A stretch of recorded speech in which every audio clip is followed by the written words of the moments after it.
Hello and welcome to Voices of Parenting podcast. I am so glad you're here. My name is Mussi Diskin. I am an advanced nurtured heart approach trainer. I am a parenting coach. I am also an inner wealth coach, which means that I help people rediscover and connect to the people that they truly were all along, but may have gotten forgotten along the way. So to find out more about me and what I offer, you can check out mussidiskin.com. I would love to connect and I would love to hear your feedback. Reach out to energizinghearts@gmail.com. Thank you for being here, and I hope you enjoyed today's episode. Hello, everybody, and welcome back. I know you've been seeing me every week, but I haven't recorded in so long. I had a little library of recordings, and I was relying on that for a while, and so it's so fun for me to be on again with you, Freddy, with a friend, chatting about the things that make me alive and feel so purposeful and joyful to me. So this is my own personal treat and so fun. And I just really want to talk about whatever feels most present and alive for you. I know that the two of us have been on this forum many times already. Audience, you guys know Freddy Mendoza. Go back and watch. There's so many really delicious conversations we've had together. And also you've had conversations without me, which has been a blessing too, interviews that you've done. So yeah, we live nurtured heart, we talk nurtured heart, we breathe nurtured heart. So there's so many different alleyways and little tunnels and sidebars and things we can dive into. But really, what's alive for you today? What's present right now? Let's talk about that. Well, I love being here, and I have missed this setting too with you. So it's nice to be back. What has really been present for me recently is this kind of idea of softening in order to strengthen. So I guess the metaphor is very much like be water, or the bendy branch, doesn't break as easily as the rigid one. And I like the metaphors, but I'm thinking more about what it means emotionally for me. And then how that plays out in parenting or teaching or dealing with children and students is more interesting to me. Like, how can I be strict, or as strict as I feel I need to be, without slipping into punitive or punishing? How can I teach what I'm trying to teach and allow the kids to figure out what they need to figure out while still providing discipline? How can I not be rigid, because rigidity is what breaks, and especially in relationships, I'm feeling that. But then I don't want to just be wishy-washy, not stand for anything. So there has to be a structure. There has to be a strength. But then sometimes that flexibility is what provides the strength. So without saying too much more, at the moment, that is the general topic that's on my heart. I can visualize that softness and that rigidity, and I feel like it's so true. Like, I'm just, any sort of model of control where there's a very big authoritarian up to down sort of model, it works until it doesn't. But when it doesn't, it doesn't. It breaks. But that idea where it's a relationship and the child or whoever we're in relationship with is present in it and is part of it and takes ownership in it, and it has that spaciousness to show up and have opinions and make choices, and it's really their life, and it's not us controlling them. It's them showing up to the table and choosing how to present themselves, and there's back and forth, and that just relationship. It's so much softer, yes, and yet so much more long-lasting because they're there. They've chosen to be there. It's so obvious. I love how you said that. I've never thought of it that way. Yeah, it's been interesting, and very much along with what you're saying and we're talking about is it life-giving? Like, as the teacher, parent, or in this relationship, is this life-giving? Or is it, again, based upon threats and punishments and fear and control? Because we often end up teaching kids the wrong thing then, right? Like, we don't teach them how to make choices about themselves and what they want and where their strengths or weaknesses lie. We just teach them to comply.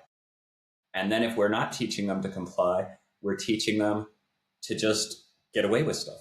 right? Like, so now it's not about behaving, it's about trying to sneak and get away with it. If they don't know what I've done, then I can't be punished. And the only reason I don't want to do it is because I don't want to get caught, because I don't want to get punished, which I don't think is what anybody's trying to teach. I mean, I think if we just like talked to each other in a rational state, no one would be like, yes, I want to teach my kids how to sneak and cheat and lie and try to get away with things because they are avoiding a punishment. But that's what we're set up so often to teach. And and so that's why when it breaks, like you were describing, it really breaks because there's no other controls. There's no inner control. There's no feeling of right and wrong. It's just, I didn't do this because I was going to get punished. And now I'm realizing, whatever I'm realizing. The other thing I was thinking about while you were talking is my son is studying engineering right now. And when we have these talks, he puts it in perspectives that I just, as a historian and philosopher, don't generally think of, but I love it. So he sent me a graph, and it may or may not work for our listeners right now, but it's basically like the strength and resilience of a physical material that you're going to build something with. And in engineering terms, like the resilience, like I talk a lot about resilience in my work and the resilience of our kids or teachers or parents, dealing with trauma and coming back, and resilience is a big word. But in engineering, it's a very different word. Well, same word, different meaning. But it's basically talking about like how much stress you can put something under when it will still bounce back to its original form. So like if I'm dealing with a bridge and I'm putting it under a certain stress, how much can it take before it snaps back to its original form? And this is the part that got me. When he's describing it, he says, and then how much stress can we put it under before it's deformed permanently? And I was like, yeah, like when you bend a piece of metal or something, there's a point where it's going to flex and then pop back. And then there's a point where it's going to bend and then be bent. And I'm like, well, what does that mean to our children?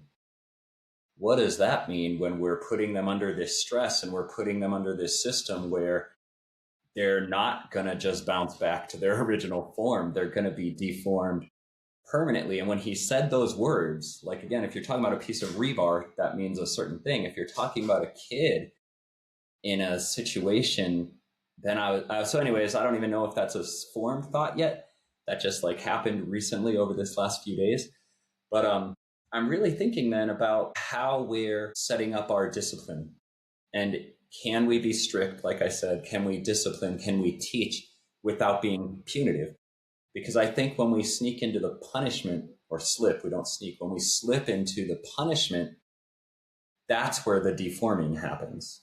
And, in nurtured heart language, that's where the negative portfolio is formed. That's where we start feeling these certain ways and identifying like we're the bad kid, we're the lazy kid, we're the kid that's just, instead of the truth about us.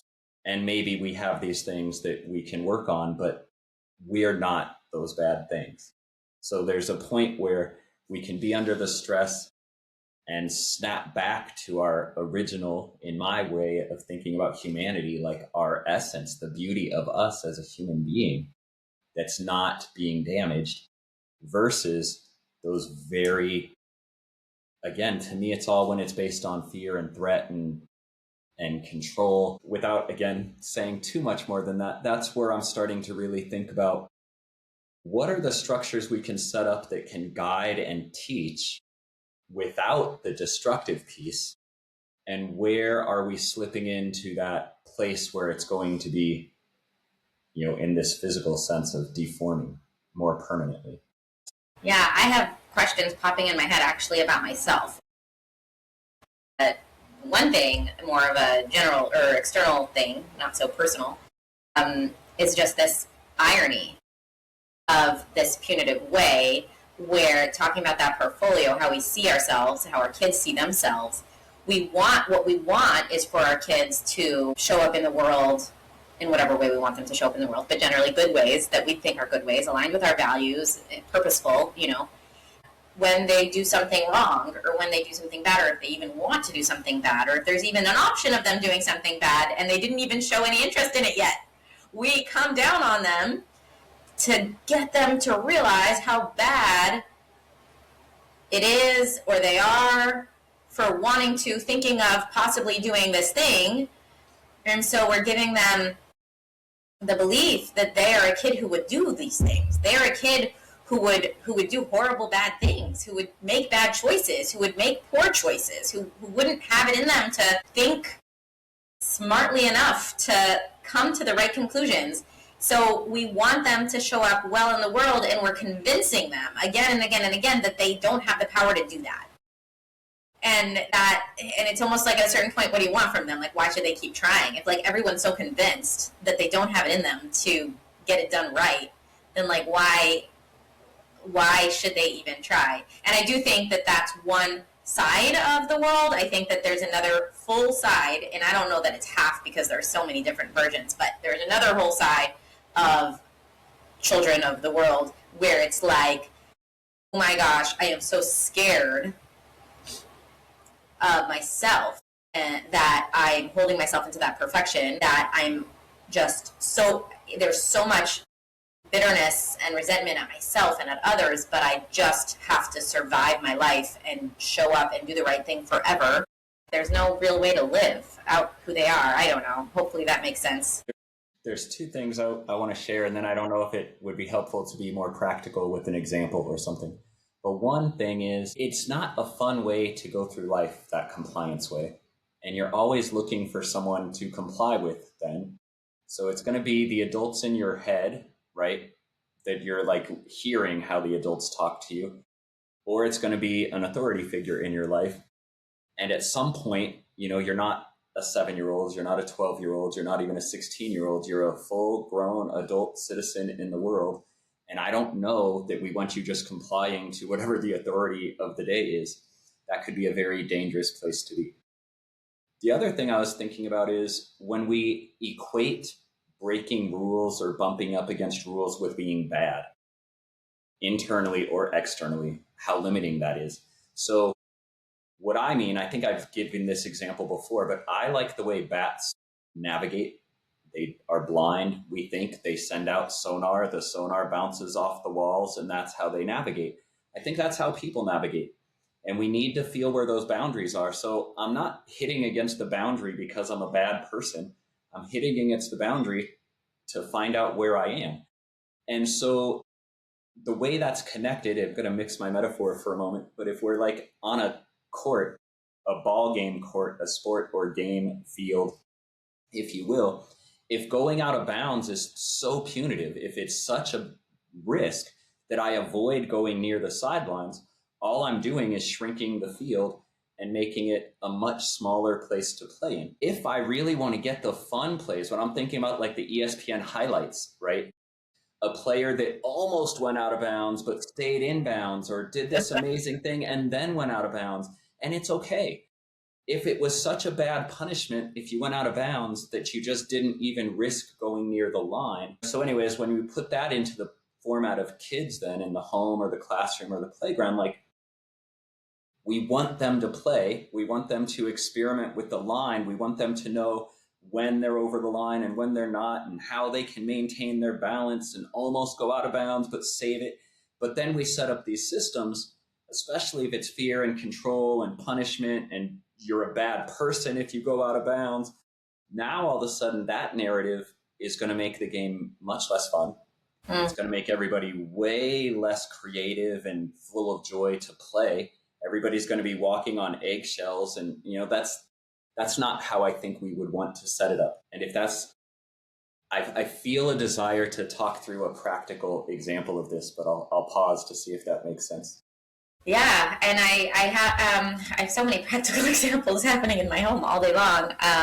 And there was something that I wanted to say, and I was just too busy listening to you because you were saying too many good things. So I don't remember what it was. It was about the first thing you said. But I will say that, like, when my kids, okay, so I have a 4-year-old, which is interesting because my older kids are past.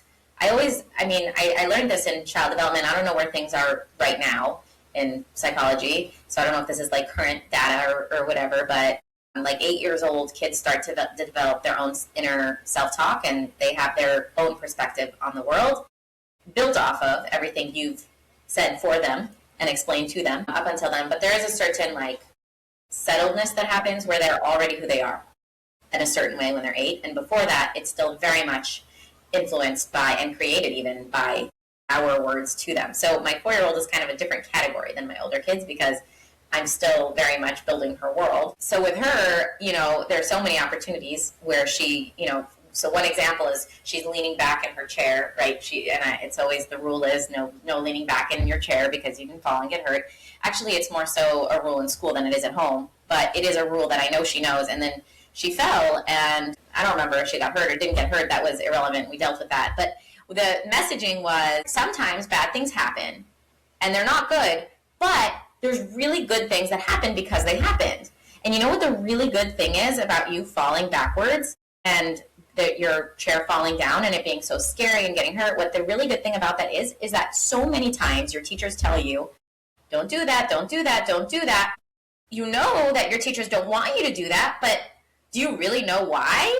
But now that your chair fell and you felt it happen to your body, now forever it doesn't have to be your teacher telling you not to do that. You know why you shouldn't do that because now you felt it. You know what they're talking about.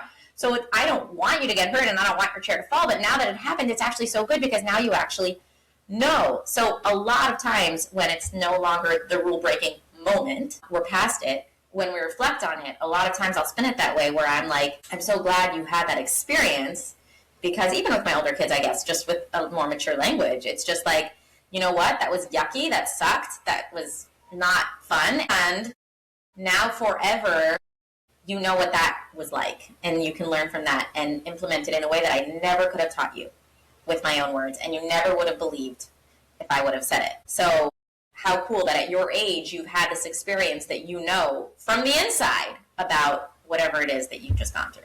Yeah, it's interesting. When I'm listening to you tell that story, what I love is we're so unclear with our own rules, even with ourselves, let alone how we say it.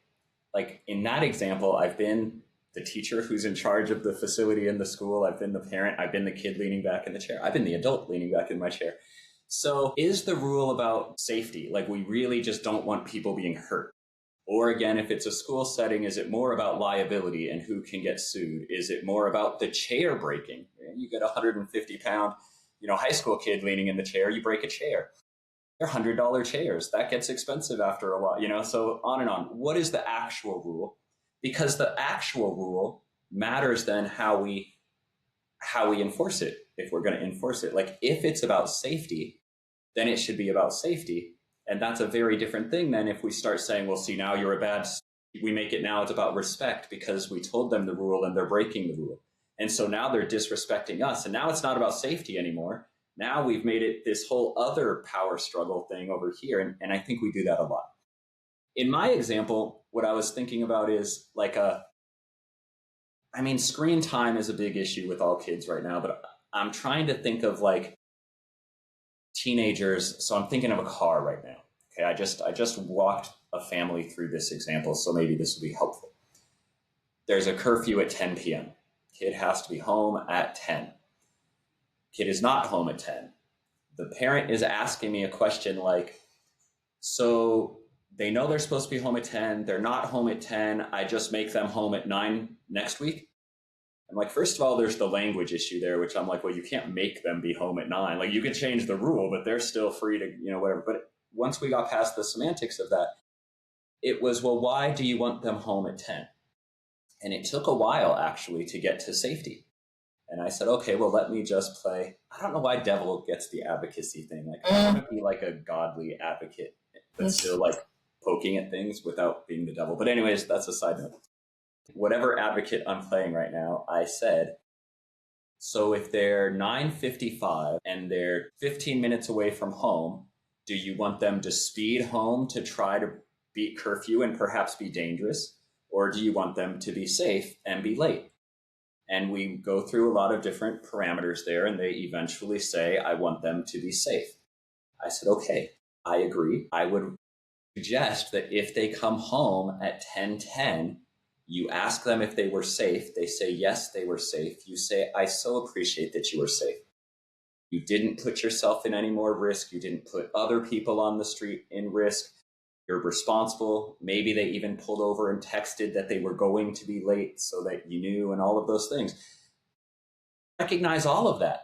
And then say, but the rule is you need to be home at 10 and you're not home at 10. So I appreciate all the ways you were responsible, and you're not going to be able to drive tomorrow.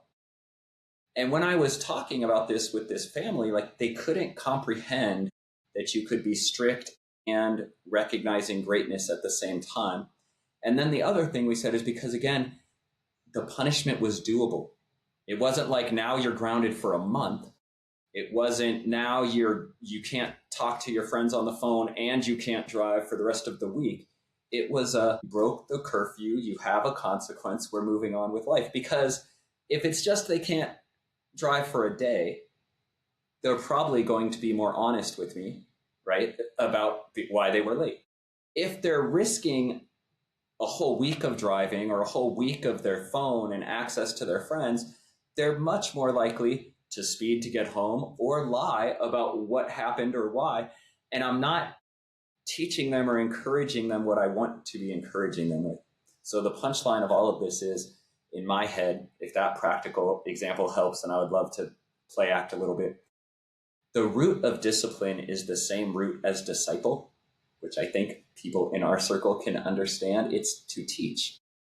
And we've somehow turned it into punishment. And I don't know why, but I wish we could go back. If we think of discipline as teaching instead of punishing, even self-discipline, right? We have this like no pain, no gain. We have to suffer to do well sort of self-discipline, but it's not. It shouldn't be. So I'll get off my soapbox about that, but I hope it's a helpful tool to think about for people. And then, what is your rule? Why is it your rule? And can that help guide you to how you might enforce it in a way that builds what you're trying to build, instead of actually causing people to try to get around it and learn different things than what we may be wanting to teach? Thank you, Freddie. This was a really fantastic conversation. I feel like there's so much more that we can break down with the difference between discipline and punishment. And I hope that we do get to have a part two of this conversation. But I do think that this was a lot for everybody to think about. If you guys want to reach out to Freddie, Freddie is a Nurtured Heart coach. He does trainings, he coaches. Freddie, can you just say out loud what's the best way to reach you? Freddie at nurturedheartinstitute.com is a good one to get me if you're interested in Nurtured Heart stuff. I also have building your greatness at Gmail is a good way to get in touch with me if you're looking for coaching. Thank you. And till next time. Thank you. Hey, wait, don't go yet. Take a minute to find the beautiful quality that you have, that you appreciate about yourself.